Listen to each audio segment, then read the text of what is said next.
Le dernier débat d'histoire de cette année universitaire, mais nous nous retrouverons à la rentrée prochaine, sera consacré à l'un des grands morts de l'année 1616, Miguel de Cervantes. Il était tout à fait juste de le rencontrer après avoir partagé en avril dernier la compagnie de Shakespeare, qui lui aussi est mort en 1616. Et nous ferons cette rencontre avec Cervantes en compagnie de Jean Canavaggio, professeur émérite de l'Université Paris-X-Nanterre et ancien directeur de la Casa de Velázquez.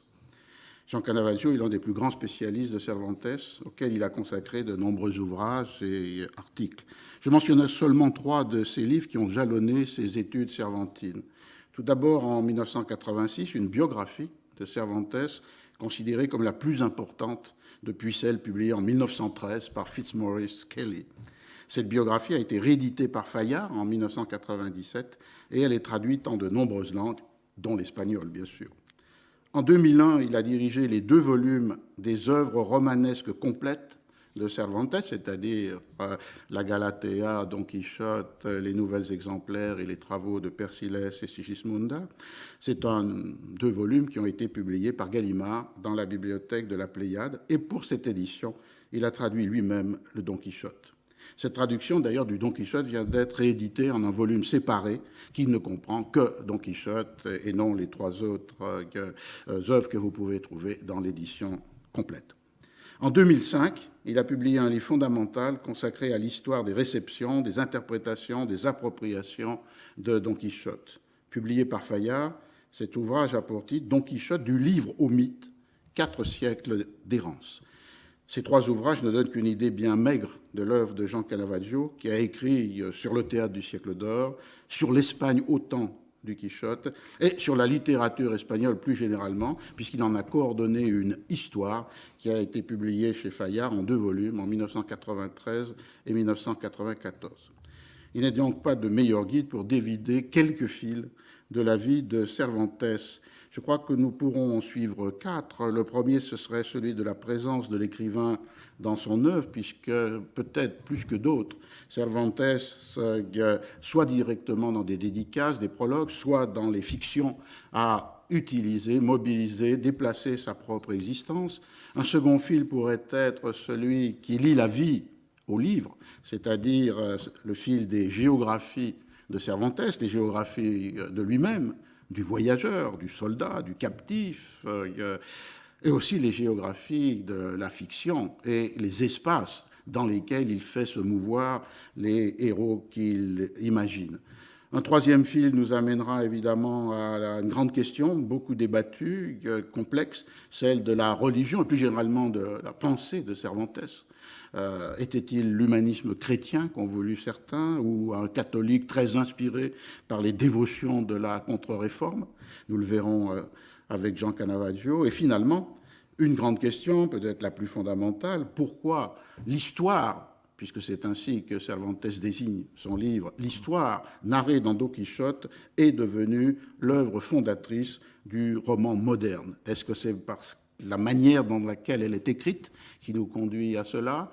Est-ce que c'est un phénomène inouï, c'est-à-dire très tôt que la sortie des personnages et des épisodes du livre pour devenir des incarnations dans des fêtes, sur des scènes de théâtre, dans des images? C'est une autre question qui nous permettra de conclure cette heure passée en compagnie de Cervantes.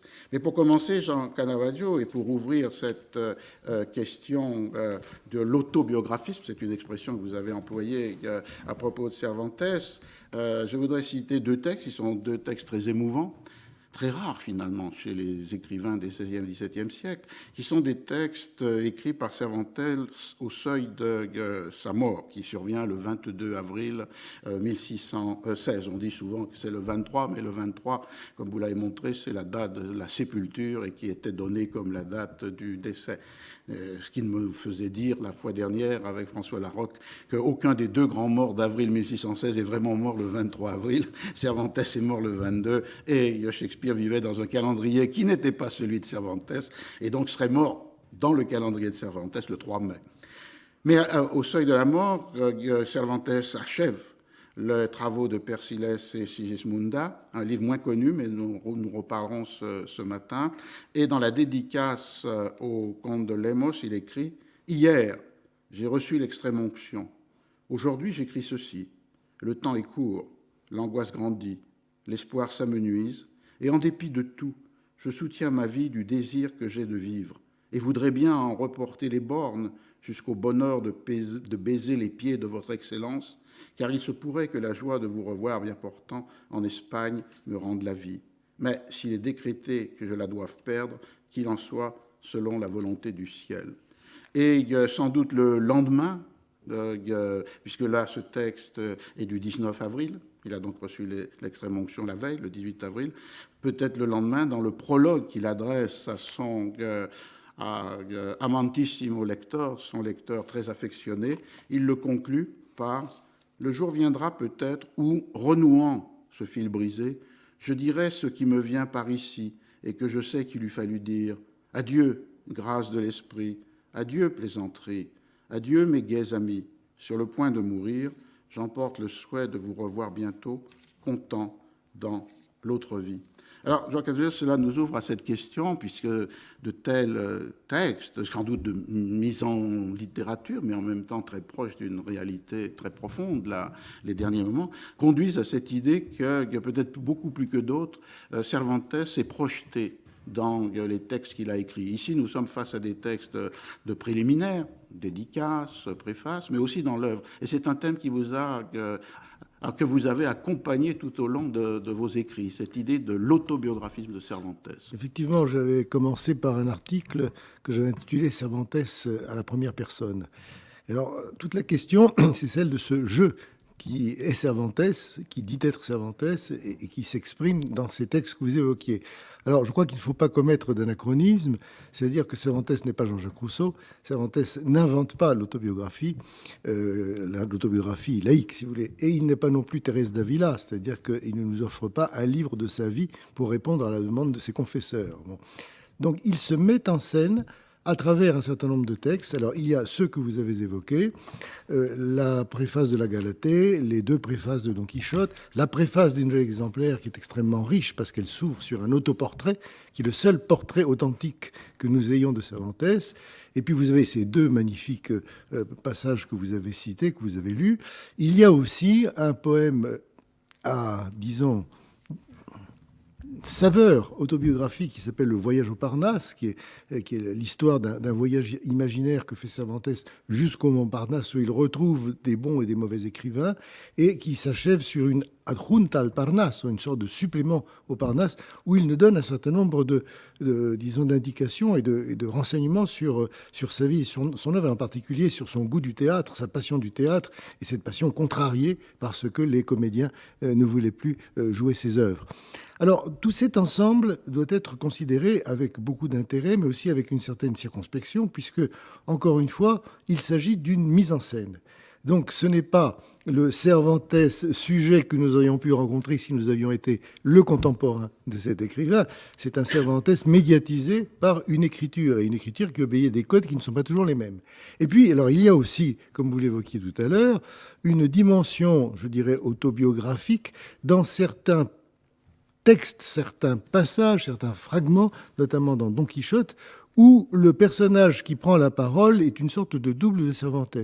Et l'exemple le plus caractéristique, c'est le fameux récit du captif, qui est un récit intercalé de la première partie de Don Quichotte, où nous assistons, où nous écoutons un personnage qui s'appelle Pérez de Viedma, qui est un capitaine qui s'est battu à l'épante, qui a été fait prisonnier par les Turcs, qui a été captif à Alger, qui tente de s'évader et qui y réussit. Et alors, ce double est extrêmement intéressant parce que finalement, ce capitaine Ruiz Pérez de Viedma réalise ce que Cervantes a essayé à 4 reprises lors de sa captivité, qui n'a pas réussi. On peut peut-être, puisque vous le mentionnez, citer un passage de cet extraordinaire prologue au lecteur dans les Nouvelles Exemplaires, où effectivement Cervantes imagine que le livre pourrait s'ouvrir avec un portrait gravé que de ses amis Jauregui aurait fait. Il n'est pas là, donc il va faire, comme vous l'avez très bien dit, son propre autoportrait. Il a des traits physiques, mais lorsqu'il en vient à sa propre vie, et ça va peut-être nous servir de support pour mettre en place quelques épisodes de cette vie, il dit « Il s'appelle communément Miguel de Cervantes Saavedra. Il fut soldat pendant de longues années, dont 5 ans et demi captif, au cours desquels il apprit la patience dans l'adversité. Il perdit à la bataille navale de Lépante la main gauche d'un coup d'arquebuse, blessure que, malgré sa laideur, il tient pour belle, car il l'a reçue dans la plus mémorable et haute occasion qu'aient vu les siècles passés et que puissent espérer voir les siècles à venir, alors qu'il combattait sous la triomphante bannière du fils de ce foudre de guerre que fut Charles Quint, d'heureuse mémoire. Et donc ça, là, il nous introduit à cette première partie de la vie de Cervantes, qui est une carrière militaire. Ce qui est un trait aussi qui n'est pas commun, je suppose, dans les écrivains du siècle d'or ou dans les écrivains en général. Effectivement, ce n'est pas commun. Enfin, il y a quelques exemples célèbres, Garcilaso en particulier, n'est-ce pas? Mais dans le cas de Cervantes, ce qui nous interpelle, c'est que nous ne savons pas finalement pourquoi il est passé de la vie d'étudiant et de secrétaire ou de confident du cardinal Acquaviva à Rome à la vie de soldat. Bon, il a probablement était entraîné par un grand mouvement d'enthousiasme qui s'est emparé des Espagnols au moment de la constitution de la Sainte Ligue. Il était d'ailleurs en compagnie de son frère lorsqu'il s'est embarqué sur les galères de Don Juan d'Autriche. Enfin, c'était un soldat novice. Bon, on s'est demandé exactement ce qu'il avait fait à Lépante. Bon, j'ai des collègues qui doutent un petit peu de l'arrêté de sa bravoure. Moi, je suis de ceux qui y croient.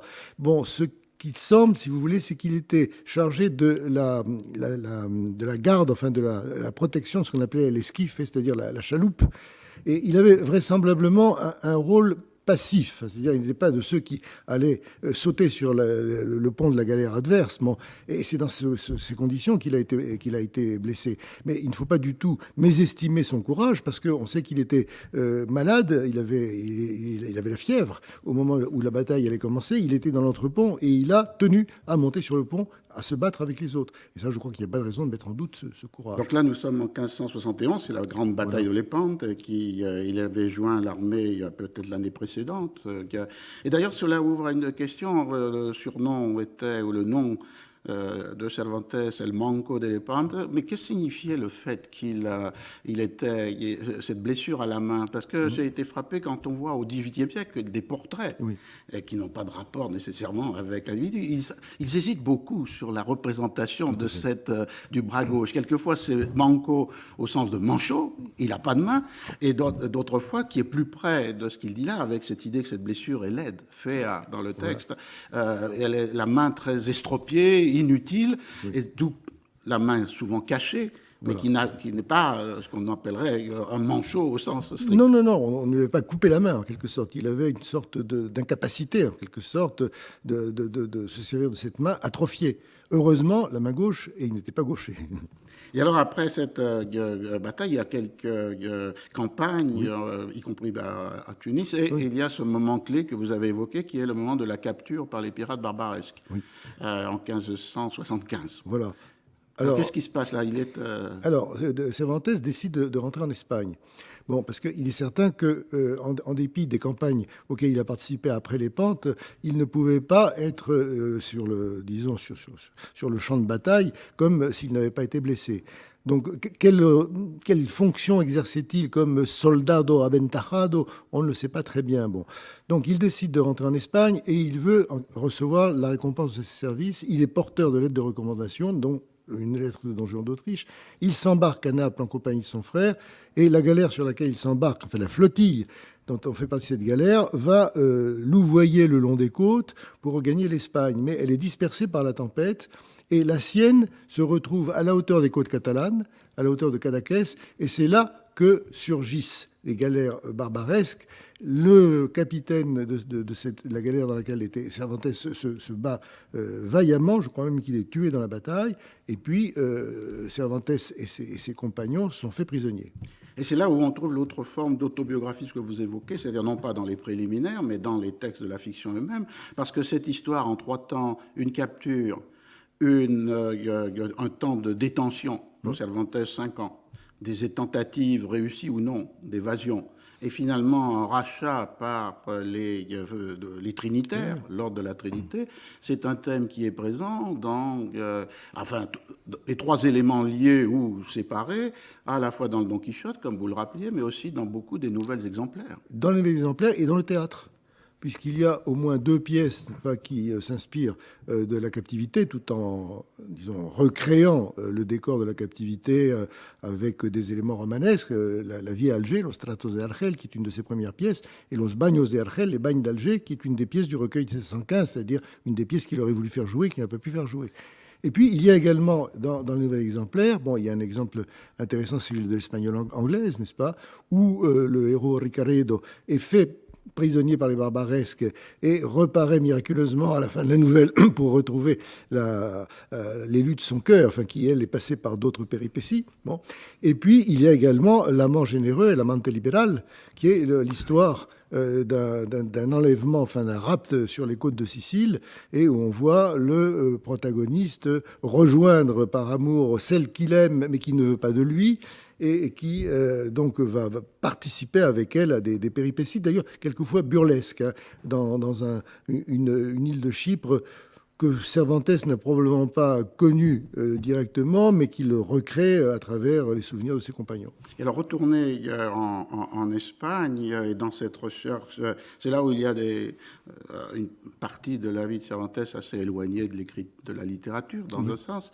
Il est munitionnaire pour l'armée, il doit faire la réquisition de l'huile et du blé, ce qui lui entraîne des ennuis. Mais surtout, un trait intéressant que vous aviez commenté, c'est le fait qu'en 1590, il a une espérance d'Amérique ou un désir d'Amérique. Et il écrit un mémorial pour cela. Oui, alors c'est-à-dire un désir qu'il habite dès son retour en Espagne, puisque nous avons conservé une lettre de 1582 qui a été retrouvée assez tard, adressée à Eraso, qui est membre du Conseil des Indes. Il lui explique qu'il est en train de rédiger la Galatée et il attend des nouvelles des Indes pour savoir où en sont les postes vacants. Vous voyez, c'est très curieux, cette curiosité, ce fait qu'il se tient au courant, n'est-ce pas, des vacances et des charges à pourvoir. Bon, apparemment, cette première tentative n'aboutit pas. Et puis en 1590, alors qu'il est vraiment engagé dans ces commissions qui sont assez pénibles, il parcourt l'Andalousie pour ces réquisitions dont vous parliez. Alors il envoie un mémorial au Conseil des Indes, plus exactement au roi. Il énumère ses services et il indique les 4 postes qui sont vacants et qu'il pense pouvoir occuper. Bon. Et alors, il y a une annotation du secrétaire qui est « busque acá en que se le haga merced », qu'il cherche ici, c'est-à-dire en Espagne, de quoi trouver sa récompense.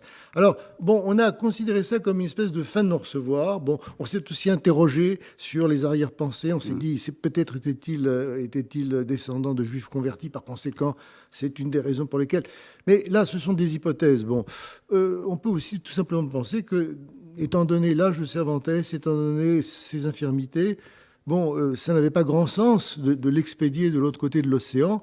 Bon, et puis, je veux dire que nous devons nous en réjouir, parce que s'il s'était retrouvé... À ce moment-là, il n'avait écrit le premier des œuvres romanesques que vous avez publiées dans la Pléiade, qui est la Galatea, qui est certes extrêmement intéressante, mais peut-être nous ne serions pas là ce matin si cet auteur n'avait été que l'auteur de la Galatea. Exactement. Mais alors, cette présence de l'Amérique, elle est frappante parce qu'effectivement, elle est aussi présente dans beaucoup soit des nouvelles exemplaires, soit même dans le Quichotte, parce que ce Ruiz Pérez de Viedma, dont vous avez parlé, qui est le double décalé de Cervantes, puisque lui aussi a été capturé, lui aussi a été au bagne d'Alger, mais il s'en est échappé, donc il n'avait pas besoin du rachat par les Trinitaires, a 2 frères. Oui. Un des frères s'est enrichi au Pérou, et le second, et justement parce qu'il le rencontre dans ces rencontres multiples de la fin de Don Quichotte, de la première partie, il le rencontre et il est en partance pour le tribunal de Mexico. Voilà, oui. Donc c'est bien, dans cette famille-là des Viedma, il y avait comme un résumé des possibilités ou des désirs de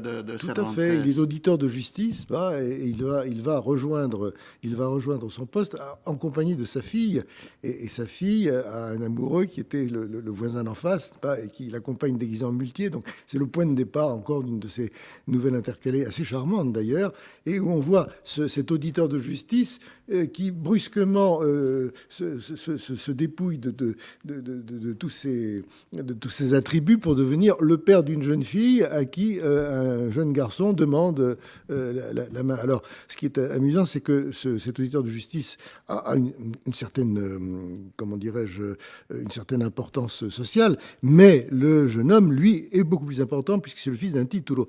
Et donc, ce grand élan d'amour, peut-être pour l'auditeur, la perspective d'une ascension sociale.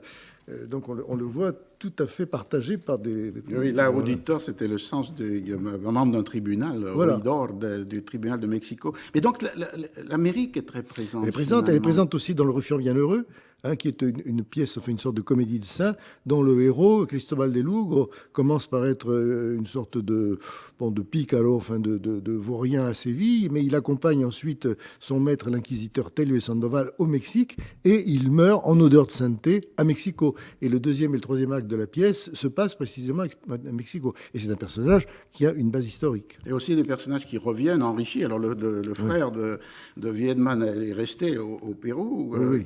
Mais d'autres sont des peruleros, des gens qui reviennent du Pérou. Absolument. Très riches. Il y a le jaloux d'Extremadura, Carrizales, qui s'est enrichi. Alors, ce qui est très curieux, c'est que disons, les deux premiers paragraphes de la nouvelle semblent nous entraîner au-delà des océans, et puis on se dit que l'histoire va se passer là-bas, et pas du tout. C'est à partir du moment où il revient à Séville, où il veut se marier, et où il devient le jaloux d'Extrémadour, que le drame se noue. Mais alors, dans les années, la décennie 1590, après cet échec d'Amérique, on rencontre Cervantes dans un rôle de collecteur d'impôts, qui lui a aussi des ennuis à la suite de la banqueroute du banquier auprès duquel il avait déposé l'argent. Voilà, c'est ça. Alors, en fait, on a l'impression, à travers les documents qu'on conserve, que Cervantes n'est pas toujours à l'aise avec les chiffres. Bon. Ce qui pose d'ailleurs une question, parce que par ailleurs, sa sœur le décrit comme un homme d'affaires. Bon. Là, il y a disons, l'autre visage de Cervantes, la otra cara de Cervantes, qu'on connaît très très très mal. Quand la sœur de Cervantes répond au juge qui mène l'enquête de l'affaire Espeleta, on lui demande qui est son frère. Elle dit un homme qui écrit et qui fait des affaires, et parce qu'il est très habile, il a beaucoup d'amis. Bon. C'est quand même un portrait étonnant. Alors, du coup, ce côté collecteur d'impôts, munitionnaire, homme d'affaires qui travaille pour le compte d'un certain nombre de gentilshommes, est-ce que ça ne dément pas la réputation de l'écrivain pauvre qui n'était pas rémunéré comme il le méritait? Oui, il y a deux images contradictoires entre lesquelles on est un peu partagé. Et une trace de cela m'avait frappé, c'est à la fin de l'espagnole anglaise, oui. Où il y a une discussion extrêmement précise sur les lettres de change, oui. Qui paraît assez inutile à l'intrigue dans un sens, tout à fait. La reine d'Angleterre veut favoriser cette espagnole anglaise et sa famille, et elle construit toute une mécanique de lettres de change entre un marchand français à Londres, qui a un correspondant à Paris, qui a un correspondant à Séville, et c'est assez curieux, comme ça renvoie quand même à ce rôle de Cervantes, certainement. Une connaissance technique des mécanismes du crédit. Voilà, et alors d'ailleurs, la plupart des documents que l'on conserve et qui ont trait à la vie et à la carrière de Cervantes portent sur cette dimension, sur ses activités. On n'a presque rien sur sa vie d'écrivain, mais on est extrêmement informé sur ses péripéties andalouses. Et alors, à cette époque aussi, c'est l'époque des pièces de théâtre. Alors, celles-ci jouées, mais pas publiées, et vous évoquiez pour La fin de la vie les pièces écrites, mais pas jouées. Et on les a perdues, la plupart des pièces de cette alors, les pièces de la première époque. De la première époque, on parle des années 1590, voilà. Ça. Oui, c'est-à-dire que quand Cervantes s'en parle rétrospectivement, il dit « j'ai fait jouer 20 à 30 comédies ». Bon, c'est peut-être un chiffre exagéré. Mais alors, on en conserve deux, qui sont La vie à Alger et Numance, et probablement une troisième qui a été retrouvée il y a quelques années, qui est la Jérusalem, c'est-à-dire c'est le siège de Jérusalem par Godefroy de Bouillon. Alors c'est une pièce inspirée du Tasse, dont Stefano Arata a retrouvé le texte dans les fonds de la bibliothèque du Palais Royal. Et bon, il y a de fortes présomptions pour qu'elle soit de Cervantes. Mais les autres pièces qu'il cite on ne les conserve pas. Et dans les pièces comme Numans et Los Tratos de Oui. Argel ont été conservées dans des manuscrits du XVIIIe siècle. Voilà, non, en fait, dans des manuscrits du XVIe, XVIIe, mais qui avaient été perdus et qui ont été retrouvés au XVIIIe siècle, Ah. voilà, et qui ont été publiés par Antonio de Sancha en 1784. Et d'ailleurs est publié par vous récemment, puisque Oui. vous avez publié une édition dans le folio théâtre de Gallimard Voilà, de Numans. de Numans. Alors donc là, on entre maintenant dans la période du Cervantes connu, si j'ose dire. C'est à partir de 1604, 1606, 1604, il est à Valladolid. Après, il se déplace à Madrid, et c'est l'époque des œuvres, puisque sauf la Galatea et ses pièces perdues du théâtre, avant 1605. Quelques romances, et encore, on n'est pas toujours sûr qu'il soit de lui. Or, il a, à l'époque, une réputation de poète romancista. On dit qu'avec Lope de Vega, c'est un de ceux dont les romances circulent partout, mais sous forme de copies manuscrites, et beaucoup ont été perdus. Donc, ce qu'il peut écrire pendant la période sévillane se réduit à peu de choses. En tout cas, nous n'avons pas de traces concrètes. Et alors, ce qui est aussi intéressant, c'est que les années qui correspondent à la jeunesse de la première période du Quichotte, c'est une période sur laquelle on ne sait pratiquement rien. Il sort de prison probablement vers 1599. On sait qu'il est encore à Séville. Et puis il reparaît à Valladolid en 1604. Donc c'est vraisemblablement pendant ces 4 ou 5 ans qu'il écrit l'essentiel du Don Quichotte, de la première partie. Mais Là, vous devez signaler la prison, c'est-à-dire que c'était à la suite de cette affaire financière de ce banquier auquel il avait confié l'argent des impôts levés qui avait fait faillite, et un des garants a fait un procès à Cervantes. Exactement, et c'est ce qui amène Cervantes à dire que le Don Quichotte a été conçu dans une prison. Alors on croit que c'est la prison d'Alger, mais pas du tout. Non, c'est la prison. C'est vraisemblablement la prison de Séville. Mais conçu, dit-il, c'est-à-dire c'est l'idée. Et non pas la rédaction, parce que le positivisme disait, bon, c'est là qu'il a trouvé un modèle vivant, il a pris la plume, il a commencé à écrire les premiers chapitres. Probablement pas. Mais alors, pour en terminer avec cet aspect plus biographique, il a une nouvelle tentation. Là, c'est une tentation d'Italie, une tentation de Naples. Oui. C'est-à-dire qu'après cette période de l'homme d'affaires, il y a peut-être une difficulté à survivre. Il espère là dans le mécénat, dans le patronage, dans la protection, mais il échoue. Alors oui, c'est-à-dire qu'il a plusieurs protecteurs. Bon, il y a le duc de Béjar, à qui il dédie la première partie de Don Quichotte, mais qui manifestement ne s'est pas intéressé à lui, alors qu'il a protégé Góngora. Mais son grand mécène, c'est Lemos, c'est le comte de Lemos, à qui il dédicacera d'ailleurs le Persiles, comme vous le rappeliez tout à l'heure. Alors en 1610, Lemos part pour Naples, pour devenir vice-roi de Naples, et on pense que c'est à ce moment-là que Cervantes se rend à Barcelone, où Lemos va s'embarquer en espérant faire partie de son cénacle littéraire. De même que les frères Argensola, qui eux étaient très introduits auprès de Lemos. Alors, bon, c'est une hypothèse qu'a développée Martin de Riquer à partir d'une analyse très très précise de ce que dit le Don Quichotte de Barcelone, des galères qui protégeaient la côte. Bon, on n'est pas tout à fait sûr que ce soit passé ainsi, mais en tout cas, il y a manifestement eu chez lui, parce qu'on le voit à travers le voyage au Parnasse, le désir de retourner à Naples. Et je crois que là encore, bon, ça nous aurait privé de la deuxième partie de Don Quichotte. Alors, donc, on voit que si on pense à la géographie des auteurs et des œuvres, que par contraste avec Shakespeare, qui n'a sans doute jamais quitté son île et dont l'essentiel des déplacements était entre Stratford-upon-Avon et Londres, ici nous avons, pour la vie de Cervantes, quasiment la géographie brodélienne. Le monde méditerranéen, l'Italie, l'Espagne, le monde ottoman, l'Afrique du Nord. Et d'ailleurs, au XIXe siècle, il y aura des livres qui vont cartographier les voyages de Cervantes. Et il y a un voyage aux Açores qui est mentionné quelquefois, mais ça m'a paru complètement Non, on a pensé Il y a un livre de Fondona, qui est le Cervantes Viajero. Et il y a une expédition aux Açores qui me paraît absolument inventée, non? Oui, parce que c'est-à-dire que quand Cervantes rentre en Espagne, c'est le moment où le Portugal va entrer dans le giron de la couronne espagnole.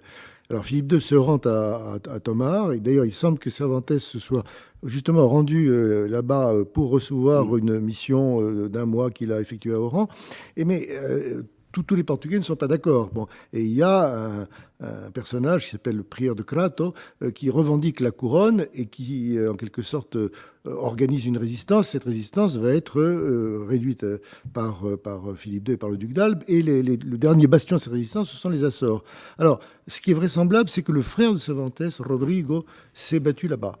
Mais Miguel n'est certainement pas allé aux Açores. Bon, mais il reste quand même ce grand espace méditerranéen et avec ses désirs d'Amérique. Alors, quand on pense ensuite à la géographie des œuvres elles-mêmes, où se déploie la fiction, est-ce qu'on ne pourrait pas penser qu'il y a comme un élargissement progressif de cette géographie? Laissons de côté la Galatéa, mais à partir de la première partie de Don Quichotte, 1605, jusqu'aux travaux de Persillès et Sigismunda, publiés posthumement en 1617, on a l'impression que l'imaginaire géographique de Cervantes est en constante expansion. Alors effectivement, cet imaginaire, dans un premier temps, est circonscrit à l'Espagne, puisque la première partie de Don Quichotte, les personnages évoluent entre la Manche, la Sierra Morena, et tout se passe finalement dans des auberges ou dans la Sierra. Bon. Alors, les choses commencent à évoluer après. C'est-à-dire qu'au moment où Cervantes quitte Valladolid pour Madrid, ses œuvres nous montrent un élargissement progressif de cet espace. Alors, comment s'élargit-il? Il s'élargit d'abord à l'ensemble de la Méditerranée, dès les nouvelles intercalées de la première partie, et Méditerranée occidentale, Méditerranée orientale également, puisque une pièce comme la Grande Sultana se passe à Constantinople. Puis, alors, dans les nouvelles exemplaires, on voit d'autres horizons apparaître. Bon, je pense, comme vous, à l'espagnole anglaise, qui est très, très intéressante de ce point de vue, parce que, Cervantes n'est jamais allé en Angleterre. L'Angleterre est un pays ennemi. L'Angleterre, c'est le pays que Philippe II veut, non pas conquérir, mais occuper grâce à l'Invincible Armada, et cette expédition échoue. Donc on le voit fasciné par ce monde autre que celui de l'Espagne. Bon. Et puis, alors, il y a le rêve des Indes dont vous parliez tout à l'heure. Et puis, alors, il y a le Persiles qui, lui, représente alors une projection vers le septentrion, vers des pays mystérieux qu'on n'arrive pas, si vous voulez, à localiser géographiquement. On s'est beaucoup interrogé sur la situation géographique du royaume de Persiles et du royaume de Sigismond. Enfin, il se situe quelque part entre l'Islande, la Scandinavie, les îles Shetland, les îles Orcades. Bon.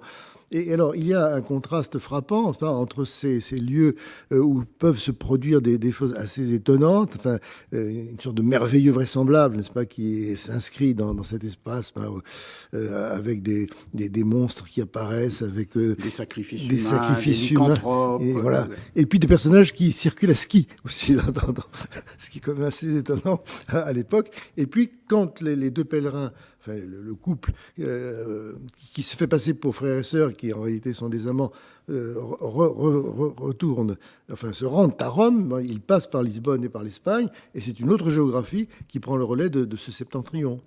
Et alors, il y a aussi peut-être entre les deux, c'est-à-dire cette imaginaire si vaste de l'histoire septentrionale, qui est le sous-titre du Persiles, et qui se termine comme un pèlerinage pour Rome en une année de jubilé, ce qui nous amènera à un prochain thème sur la religion de Cervantes. Il y a aussi la deuxième partie du Quichotte, qui est tout à fait intérieure, puisque c'est pas hors l'Espagne, mais c'est toute l'Espagne. Don Quichotte, dans cette seconde partie, avec Sancho, vont aller de la Castille à l'Aragon et arriver à Barcelone. Et juste pour donner une citation, parce que finalement, on parle d'un texte et c'est ce qui est le plus important, qu'on le lise. Il y a un moment qui m'a toujours beaucoup frappé, qui est le moment où il découvre la mer. Parce que c'est à la fois ironique par la référence qu'ils font, mais c'est en même temps très poétique. Alors, dans votre traduction, c'est... L'aurore, c'est dans la place. Alors, ils sont arrivés en Catalogne, ils ont été arrêtés, capturés par le bandit Roqueguinard. Celui-là s'amuse avec eux, s'amuser ses amis, et il les amène à Barcelone. Et c'est là où ils arrivent sur la plage. L'aurore cède à la place au soleil qui, du plus bas de l'horizon, découvrait peu à peu un visage plus large qu'une rondache. Don Quichotte et Sancho étendirent leurs regards de tous côtés. Ils virent la mer, qu'ils n'avaient jamais contemplée jusqu'alors. Elle leur parut très vaste et immense, bien plus que les lagunes de Ruidera qu'ils avaient vues dans la Manche. ils aperçurent les galères au bord de la plage qui, abattant leurs tentes, se montrèrent couvertes de banderoles et de pavillons qui frissonnaient au vent et baisaient et balayaient l'eau. Et alors, évidemment, la comparaison avec les lagunes de Ruidera introduit cette dimension ironique, comique, et en même temps, il y a quelque chose d'une poésie qui passe dans ce texte. Tout à fait, parce que bon, les lagunes de Ruidera, c'est effectivement la seule étendue d'eau que l'on peut contempler dans un paysage comme celui de la Manche, hein, qui inspire au contraire des images de sécheresse, de désolation, enfin non pas de désolation, mais de sécheresse. Bon. Et là, brusquement, voilà, Don Quichotte et Sancho transportés dans un autre monde. Alors, ils vont faire la découverte de la mer, ils vont faire la découverte de la ville aussi, puisque jusqu'ici, ils se sont abstenus de se rendre ni à Madrid, ni à Séville, n'est-ce pas? On leur propose d'aller à Séville, ils ne veulent pas. Mais là, c'est Barcelone. Bon. Et c'est sur cette plage, d'ailleurs, que Don Quichotte va être défié par Sanson Carrasco, et battu, enfin vaincu, et obligé de déposer les armes. Donc cette idée là aussi, quand on fait ces comparaisons qui historiquement n'ont pas grand sens, mais littérairement en ont beaucoup entre Shakespeare et Cervantes, on voit aussi la très grande différence. C'était ces espaces envahis, chaque fois étendus de Cervantes contre une œuvre qui se situe essentiellement en Angleterre et avec les comédies en Italie. Et là, on a une dynamique. Alors du coup, le Persillès que vous avez rappelé, on peut le dire parce que beaucoup de nos auditeurs peut-être n'ont pas conscience de l'importance de cette œuvre, les travaux de Persillès et Sigismunda, et qui clairement pour Cervantes était le livre le plus important qu'il avait jamais écrit. Oui, livre qui veut rivaliser avec Héliodore, parce que le modèle, c'est ce qu'on appelle le roman grec. C'est un roman d'aventure qui se construit dans les premiers, deuxième siècles après Jésus-Christ, hein, et qui emmène le lecteur, entraîne le lecteur dans un monde qui n'est pas un monde imaginaire, mais qui est tout de même traversé par toute espèce de rencontres, de phénomènes, de surprises. Bon, alors il y a une sorte de transposition, n'est-ce pas, de ce modèle pour la construction de ce que Aristote appelait le merveilleux vraisemblable. Et donc, du coup, qu'il y a pour lui, cette ampleur littéraire. Et dans beaucoup de préfaces et prologues, il annonce la fin du Persillès. Et on peut considérer que c'était sûrement l'œuvre à laquelle il était le plus attaché, ou qu'il considère comme celle qui allait établir sa gloire littéraire. C'est-à-dire que le problème qui se pose à nous, c'est celui du rapport de Cervantes à son public. Parce que, bon, le Don Quichotte, la première partie, connaît un succès immédiat, mais qui lit Don Quichotte? Bon, si on en croit les allusions au succès de l'œuvre que nous trouvons dans Don Quichotte, bien, c'est un public, finalement, assez modeste. Enfin, ce sont des valets, des serviteurs, des écuyers, bon, des femmes aussi. Bon. Et alors, les gens de goût, enfin, ce qu'on appelle los discretos, qu'est-ce qu'ils apprécient? Ils apprécient les nouvelles intercalées. Et il y en a beaucoup dans la première partie, et il y en a presque trop à notre goût. Bon. Alors, vis-à-vis de ses confrères qui entendent acquérir la gloire, non pas tant par leurs pièces de théâtre, mais par des épopées, par des œuvres ambitieuses, n'est-ce pas? Bon, c'est le grand rêve de Lope de Vega. Mais qu'est-ce que propose Cervantes? Les nouvelles exemplaires, ça n'est pas tout à fait ça non plus. Enfin, je ne dirais pas que c'est un genre mineur, mais enfin bon, Cervantes devient un peu le Boccace espagnol, comme l'appelle Tirso de Molina, mais ça ne suffit pas à consacrer une gloire. Alors, il y a ce grand projet, n'est-ce pas, qu'il porte en lui, qui vraisemblablement l'a habité dès les années 1600, puisqu'on pense que certains chapitres ou certains livres du Persillès ont été écrits à cette époque. Bon. Et dans le débat que le curé et le chanoine ami de Don Quichotte ont à la fin de la première partie, bon, où il est question justement des fictions mensongères et des conditions qui doivent leur permettre de se marier avec l'attente du public, eh bien, le chanoine explique qu'il a mis en chantier une histoire qui semble préfigurer en quelque sorte le Persillès.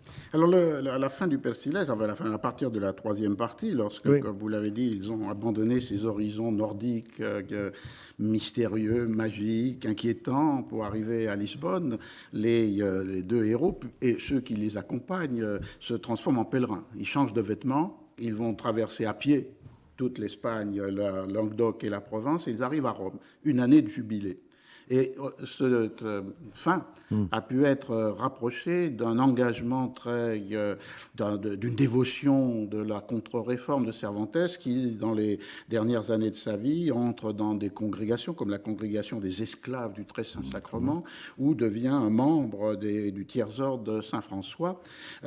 Et donc un Cervantes, aussi bien dans l'écriture que dans l'existence, qui devient catholique de la réforme catholique, voire de la contre-réforme. Or, on a aussi insisté sur l'idée que Cervantes avait pu être dans ce mouvement, sinon érasmisme, mais du moins d'un humanisme chrétien qui est assez éloigné de cela. Et d'ailleurs, c'était un trait amusant dans un texte de Borges où il veut montrer que les nations se cherchent des écrivains qui sont le contraire de ce qu'elles sont. Alors Shakespeare, extravagant, excessif pour l'understatement anglais, et Cervantes, je cite là directement Borges, pour une Espagne qui est l'Espagne de la leyenda negra, de l'Inquisition, de la répression, un homme de tolérance. Alors, quel est votre sentiment? Est-ce qu'on a affaire à un catholique, peut-être pas extrême, mais absolument localisé dans la contre-réforme catholique, ou est-ce que ces traits de tolérance, d'humanisme sont ce qui caractériserait la religion de Cervantes? C'est un vaste problème parce qu'en fait, il y a plusieurs Cervantes selon les époques et selon ceux qui l'ont étudié. Je ne dirais pas qu'il y a un Cervantes de droite, un Cervantes de gauche, n'est-ce pas? Mais il y a un Cervantes, disons, libéral, ouvert, en désaccord avec le ton moyen de son époque. Hein. C'est celui que nous a présenté Américo Castro dans les années 25, qui a été reconsidéré par Marcel Bataillon dans Erasme et l'Espagne, le grand chapitre final, n'est-ce pas, dernier reflet d'Erasme. Et puis, alors, il y a le Cervantes à Machamartillo, comme on dit en espagnol, que le franquisme avait revendiqué, hein, qui était le bras armé de l'orthodoxie, l'ennemi de toutes les déviances. Alors, où trouver la vérité? Alors, si vous me permettez une anecdote personnelle, quand le moment est venu pour moi de chercher un sujet de thèse, Robert Ricard, dit Robert le Pieux, m'avait orienté vers le christianisme Cervantes. Alors, ce sujet me tentait. Et puis là-dessus, je suis parti sous les drapeaux, comme on disait, et quand je suis revenu, je commençais à me poser des questions. Et je suis allé voir Marcel Bataillon, qui ne disait jamais très, très clairement ce qu'il pensait, mais qui m'a fait comprendre très très bien qu'il ne fallait pas m'engager dans cette voie. Parce qu'on ne peut pas saisir l'intimité spirituelle d'un homme qui est mort il y a 400 ans. On ne peut pas. On peut constituer une sorte d'idéario, comme on dit en espagnol. Tous les propos que tiennent les personnages de Cervantes sur la religion, sur la foi, etc., on peut les mettre bout à bout, mais si on essaye de trouver la clé de l'ensemble, on ne la trouve pas. Alors, ce que je pense, si vous voulez, ce que je pense à partir des témoignages que nous avons, c'est qu'il y a manifestement dans le Cervantes des années de jeunesse, une sorte de réserve vis-à-vis de formes ritualisées de dévotion, de superstition, et d'ailleurs qui continue à se manifester. Il y a cette pièce qui s'appelle Pedro de Ordemalas, où il y a une satire de la dévotion aux âmes des purgatoires qui est très drôle, qui nous donne à penser que Cervantes était très réservé sur ce point. Alors, il n'y a pas, par ailleurs, les événements de la fin de sa vie que vous évoquiez tout à l'heure. Alors, on peut se dire, oui, la mort approche, et il est comme tous les gens qui voient la mort arriver. C'est le moment de mettre se mettre en ordre vis-à-vis du ciel. Alors, tout de même, l'entrée dans le tiers-ordre, le fait qu'il soit enterré dans l'habit des franciscains, c'est tout de même quelque chose qui nous pose question. Bon, alors, peut-être a-t-il suivi aussi l'exemple de ses sœurs. Qui étaient religieuses, certaines non, elle n'était pas. Non, certaines de membres de sa famille dans un couvent à Séville. Alors, il a eu une sœur qui a été comment dit-on, comme Thérèse d'Avila, carmélite, et qui est enterrée à Alcalá. Voilà. Mais les autres, non. Les autres ont mené une vie un peu légère. Enfin, elles étaient ce qu'on appelait des cortegiane honeste. Oui, bon. Mais alors, peut-être Bon. une voie pour répondre, pour Oui. s'approcher, c'est qu'est-ce qu'on peut dire, soit dans les, enfin, Oui. en particulier à partir des œuvres, Oui.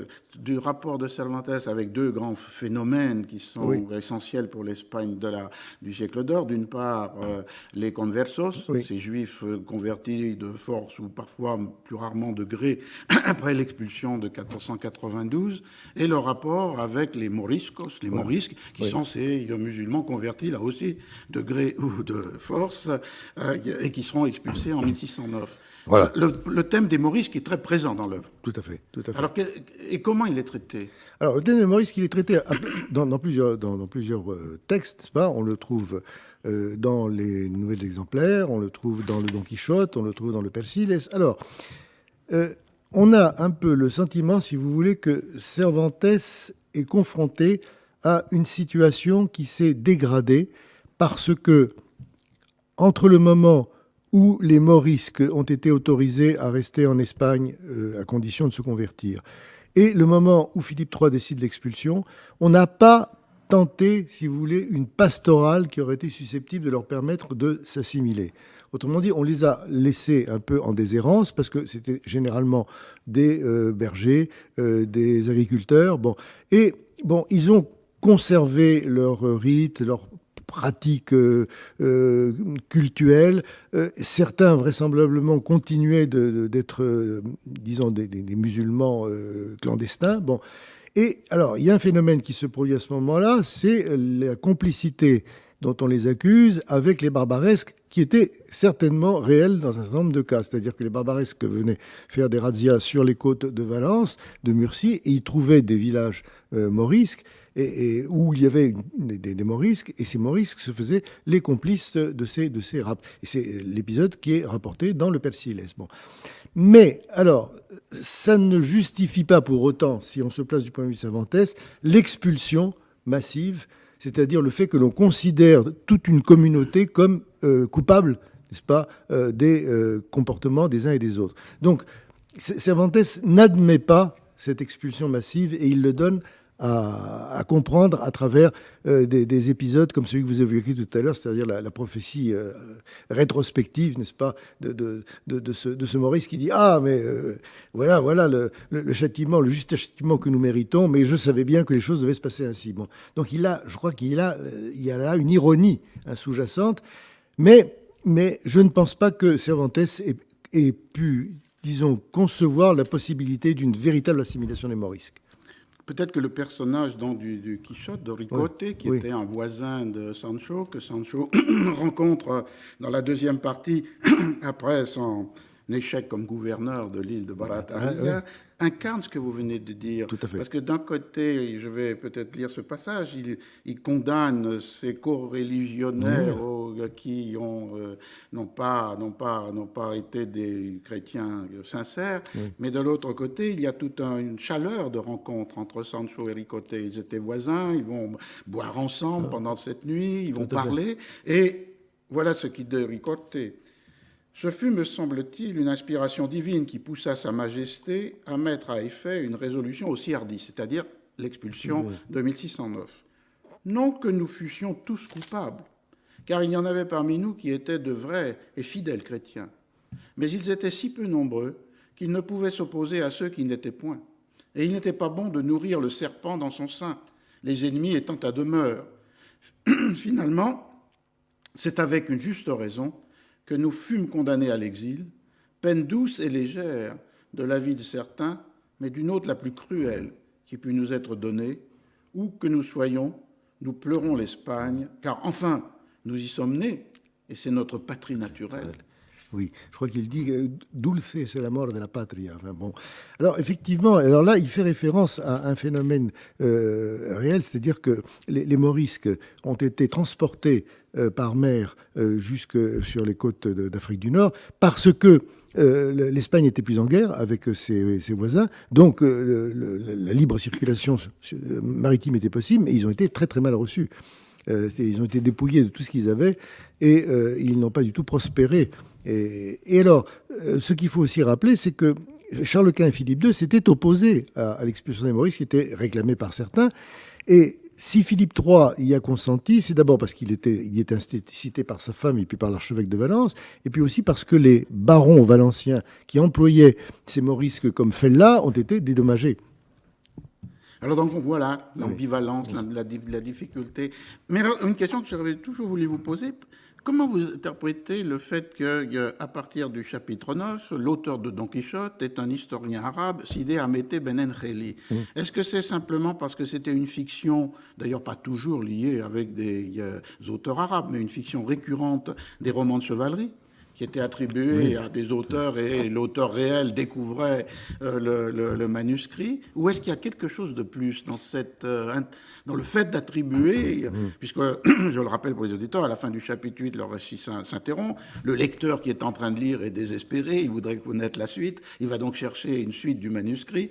Il la rencontre à Tolède et c'est une suite qui est écrite en langue arabe par Sidi Hamété Ben Enkheli. Pourquoi Cervantes utilise cette fiction à partir du chapitre 9 et ne va jamais l'abandonner jusqu'à la fin de Quichotte? Je pense, si vous voulez, qu'il y a deux questions qui sont mêlées. C'est-à-dire, d'une part, pourquoi fait-il appel à un narrateur fictif? Et d'autre part, pourquoi ce narrateur fictif est-il un morisque? Bon. Un historien arabe. Même. Un historien arabe, bon. Un narrateur fictif, c'est effectivement un procédé auquel recourent volontiers les romans de chevalerie. Et puis, c'est une façon pour Cervantes de se dissimuler derrière ses doubles et de se désolidariser de ses doubles lorsque la question se pose de savoir si ce qui s'est passé a eu lieu vraiment. Il y a un moment tout à fait intéressant à ce propos, c'est l'épisode de la grotte de Montesinos. On se demande si Don Quichotte a véritablement vécu 3 jours et 3 nuits au fond de cette grotte, s'il a rencontré tous les héros de ces fictions chevaleresques, alors même que Sancho et le cousin qui l'ont accompagné l'ont fait descendre et l'ont vu remonter une demi-heure plus tard. Bon, alors ce décalage pose problème parce que Don Quichotte ne peut pas mentir et en même temps, est-ce que les choses sont passées, etc.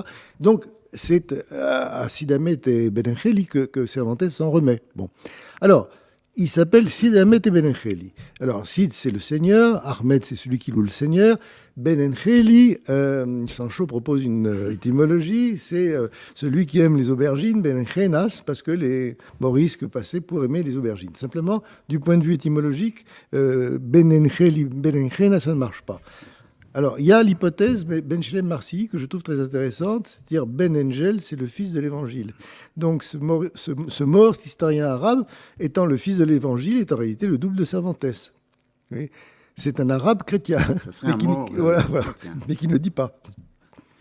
Parce qu'effectivement, c'est une question qui d'ailleurs est souvent récurrente. Pourquoi cette attribution qui permettait aussi d'autres jeux, puisqu'il y avait une réputation de ne pas dire toujours la vérité. Voilà. Donc, dans la première hypothèse que vous avez évoquée, l'idée que ce soit un historien arabe, on ne peut pas le suivre toujours. C'est ça. Chroniqueur scrupuleux, mais historien mensonger.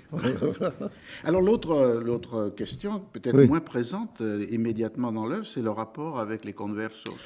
C'est-à-dire le rapport avec ces juifs convertis après l'expulsion des communautés juives en 1492. Vous avez rappelé en passant qu'il y a toute une littérature qui attribue à Cervantes des origines de conversa dans sa famille, mais vous n'y croyez pas. C'est-à-dire, non, je n'exclus pas, mais je crois qu'il faut circonscrire en quelque sorte le problème. Bon, d'abord, je crois qu'il faut rappeler aux auditeurs qu'un converso, ce n'est pas un juif masqué. Bon, c'est-à-dire que le crypto-judaïsme a existé, mais de façon très marginale, parce que la répression inquisitoriale au XVe, au XVIe siècle a été terrible. Bon. Et il y a parmi les conversos sans doute des gens qui continuent de pratiquer plus ou moins secrètement, sinon leur religion, du moins des rites. C'était le cas du grand-père de Thérèse d'Avila. Hein. Et puis, il y a eu des chrétiens sincères. Bon, un des grands inquisiteurs était converso. Hein, bon. Alors, ça, c'est une première chose. Ensuite, Cervantes avait-il des origines conversas?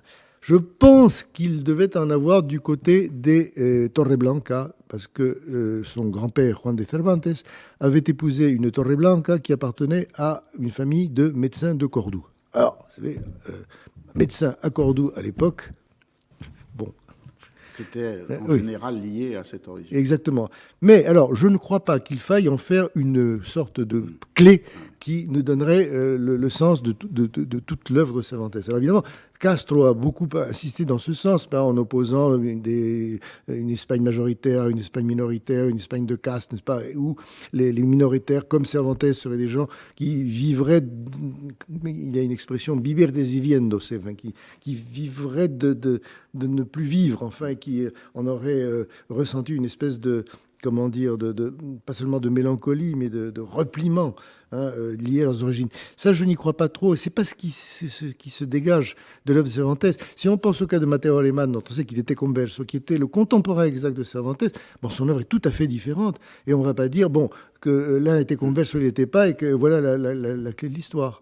Non, mais vous avez raison. Oui. Notre collègue ici, Nathan Wachtel, a montré cette gamme de positions Tiens, possibles derrière l'étiquette de converso ou de Tout à fait. nuevos cristianos, de nouveaux chrétiens. Mais dans l'œuvre elle-même, il y a peu de personnages, enfin, même aucun.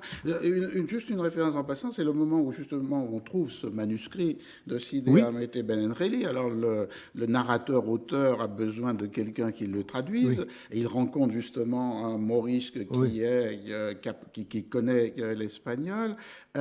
Il dit, je regardais s'il n'apparaissait pas, le narrateur, s'il n'apparaissait pas dans les parages quelques morisques frottés de castillan qui put le lire, et je n'eus pas grand-peine à trouver semblable interprète, car même si j'en avais cherché un d'une meilleure et plus ancienne langue, je l'aurais trouvé.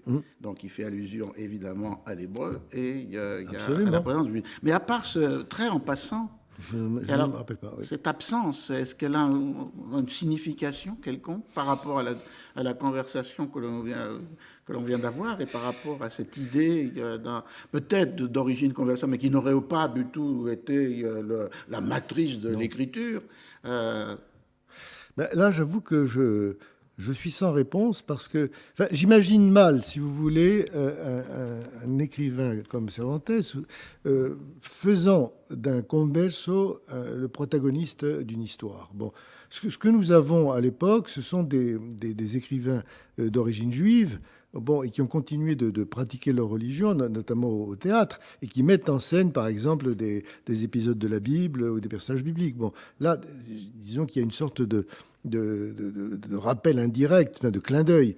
Bon, mais chez Cervantes, ça n'est pas le cas. Ce n'est pas le cas, non. Juste une question avant notre dernier point, c'est qu'est-ce qui était au fond finalement de cette extrême rivalité entre Lope de Vega et Cervantes, puisque Lope constamment a eu des commentaires ironiques dès la sortie de la publication du Quichotte. D'autre part, on attribue à Lope et à son entourage la publication en 1614 d'une seconde partie de Don Quichotte qui n'était pas celle de Cervantes. Et quel est le fondement finalement de cet antagonisme très puissant entre les deux hommes, ou entre deux milieux, ou entre deux manières d'être auteur? C'est-à-dire, je pense d'abord qu'ils ont des trajectoires différentes. Ils n'appartiennent pas à la même génération. Cervantes est plus âgé. Bon, Cervantes fait ses débuts littéraires alors que Lope de Vega n'est qu'un gamin. Bon, et puis au moment où Cervantes pose la plume pour s'occuper de ses commissions, c'est à ce moment-là que la carrière de Lope de Vega démarre. Bon. Mais alors, que se passe-t-il? Cervantes attend 1604 pour connaître de nouveau le succès littéraire, mais avec un ouvrage qui n'entre pas tout à fait dans les canons de la littérature du temps. Enfin, Aristote n'a pas prévu, je dirais, dans son canon, une œuvre comme Don Quichotte. Bon. Lope de Vega, lui, connaît un succès prodigieux avec son théâtre. Mais il n'est pas tout à fait satisfait de ce succès de son théâtre, parce que ce qu'il voudrait être, c'est un grand poète épique, un grand poète lyrique. Bon, c'est un grand poète lyrique, mais ces épopées, on ne les lit plus. Bon.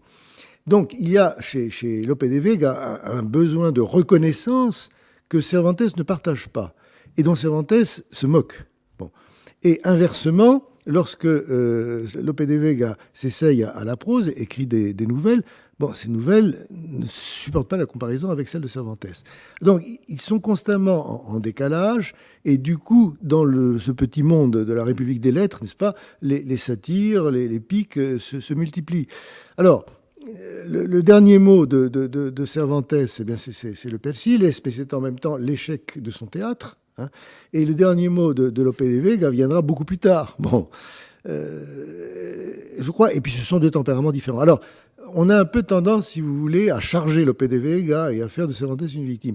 Mais je pense que Cervantes avait aussi la dent dure. De temps en temps, il lâche des pics. Et je pense que ce qui déplaisait à Lope de Vega, c'était peut-être un côté, je ne dirais pas sentencieux, mais enfin, je suis plus âgé que toi, je sais à quoi m'en tenir, je sais ce que tu fais, c'est pas mal, mais tu serais capable de mieux. Vous savez, il y a une scène amusante dans l'intermède du gardien vigilant, la Guarda Cuidadosa. Il y a un personnage qui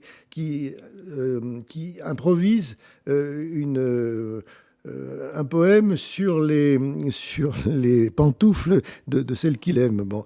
Et alors, un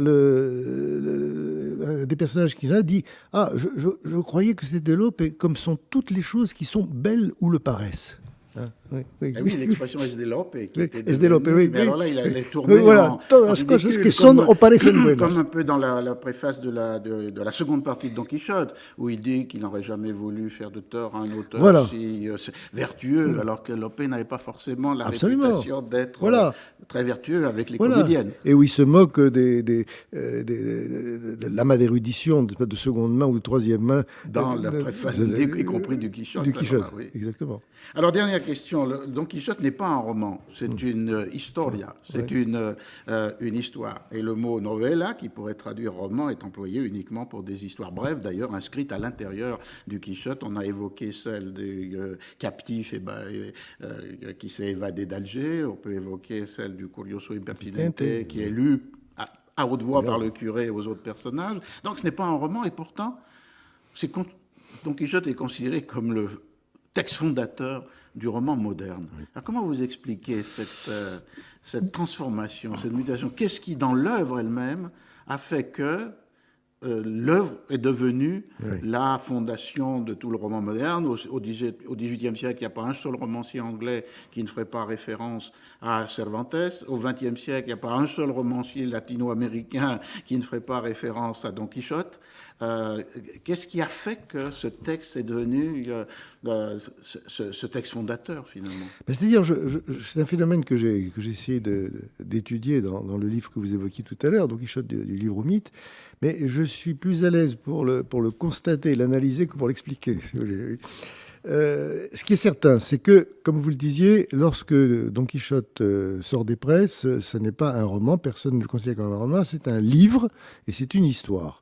Et Cervantes va jouer d'ailleurs de l'ambiguïté de story history, hein, puisque lorsque Don Quichotte apprend en 1615 qu'il existe une histoire de ses exploits, il se demande si c'est une histoire vraie ou si c'est une histoire recomposée. Bon. Donc il y a déjà, si vous voulez, une curiosité de la part de Cervantes pour cette ambiguïté. Et dans les débats entre le curé et le chanoine sur les conditions de vraisemblance et de réceptivité de la fiction, on voit que c'est un problème qui le préoccupe.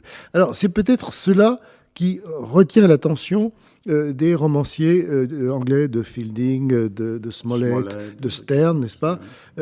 Il voit, si vous voulez, que ce personnage emblématique de Don Quichotte n'est pas réductible à ce bouffon, n'est-ce pas, que les premiers lecteurs ont cru trouver. Il y a un mot très curieux du Dr Johnson qui dit, finalement, nous sommes tous des Don Quichotte, simplement, nous n'osons pas faire ce que Don Quichotte a fait. Nous n'osons même pas le dire, mais nous le pensons. Hein. Bon, alors, c'est dans cette voie, n'est-ce pas, que s'engagent un certain nombre d'écrivains. Et puis, alors, au XIXe siècle, il y a le relais que prennent Dickens, que prend Flaubert, que prennent les romanciers russes.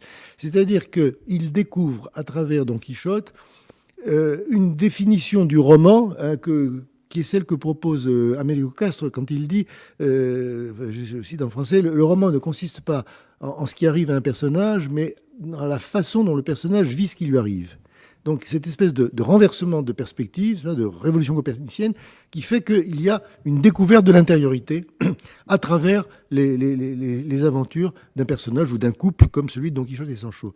Alors, il leur donne la parole, pas exclusivement, Il ne leur donne pas la parole, comme le fait Matteo Alemann lorsqu'il se projette dans son double de Guzmán de Alfarache. Donc il ne veut pas de la fiction autobiographique, mais il y a ce jeu constant, n'est-ce pas, entre les personnages, les narrateurs supposés et lui-même. Alors c'est sûrement, oui, un des traits de la modernité, ça, cette sorte de métadiscours permanent. Voilà. Et donc, du coup, comme vous le disiez, le dispositif d'avoir un auteur premier qui est Sidi Hamete Benencheli, et puis un auteur second qui commande ce que dit Sidi Hamete Benencheli pour le mettre en doute ou pour le confirmer, permet cette diffraction, voilà, finalement, de la fonction auteur. Mais si l'on pense à l'œuvre elle-même, dans l'œuvre elle-même, en dehors de ce trait, est-ce que une des suggestions qu'avait fait Francisco Rico, qui était de dire qu'une autre raison de modernité, c'était l'écriture ou le style, à distance des styles artificiels de la littérature, chevaleresque, pastorale, y compris picaresque, malgré des volontés d'effets de réel, mais justement des effets de réel. Chez Cervantes, disait Rico, il y a un livre qui est écrit dans la prose domestique de la vie, et qui, pour beaucoup d'aspects, est un livre qui peut paraître comme étant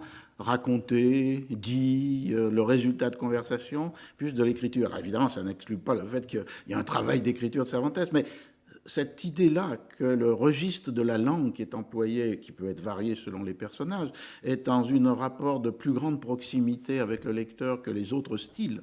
Et il y a d'ailleurs, au moins pour le style chevaleresque, lorsque Don Quichotte imagine comment on devra écrire son histoire, il y a une parodie amusante de l'amphigourisme des romans de chevalerie. Est-ce que vous croyez que c'est aussi un trait de la modernité? Alors, je le pense, c'est-à-dire qu'en fait, ce que nous avons, c'est une sorte de comment dirais-je, Cervantes convoque les formes de fiction qui ont eu la prédilection des lecteurs de son époque.